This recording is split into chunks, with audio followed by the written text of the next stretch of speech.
Le Maroc est donc considéré comme un exemple de démocratie et de transition démocratique dans le monde, disons après le printemps et les événements du printemps arabe, période trouble que le royaume a traversée sans remettre en cause sa stabilité. Je vous propose de réécouter à ce sujet un extrait de la déclaration de Mjid Garab. C'est vrai que le Maroc, il a cette force et la stabilité liée à la monarchie, qui est une monarchie exécutive, qui est la tête de l'exécutif, mais avec cette possibilité pour le peuple de s'exprimer et de dire quel gouvernement et quelles orientations politiques, sociales le peuple désire.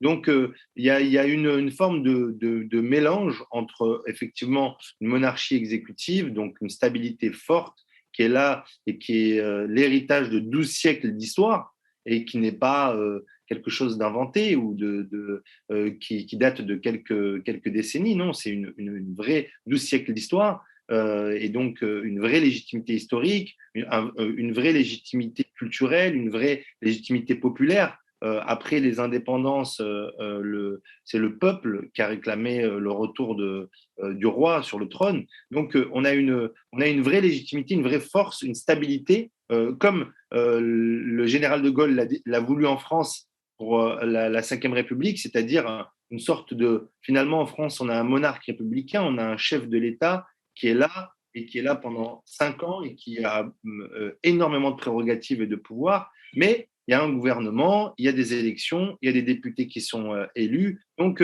la vérité, c'est que vous regardez, par exemple, en Europe, il y a des modèles qui sont complètement différents, mais qui tiennent.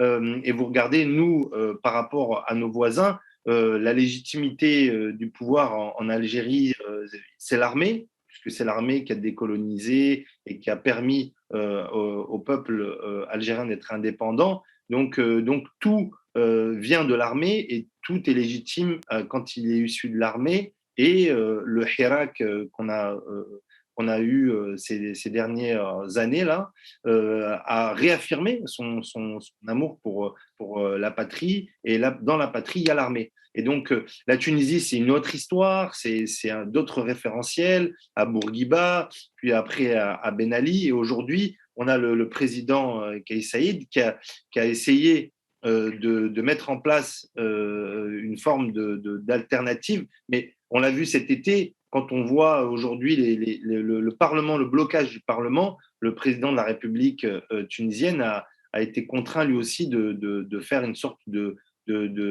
coup de force un peu institutionnel pour forcer toutes les composantes politiques à discuter ensemble et à réformer la Constitution, parce qu'on voit bien qu'il y a un blocage dans la Constitution tunisienne. Donc voilà, après,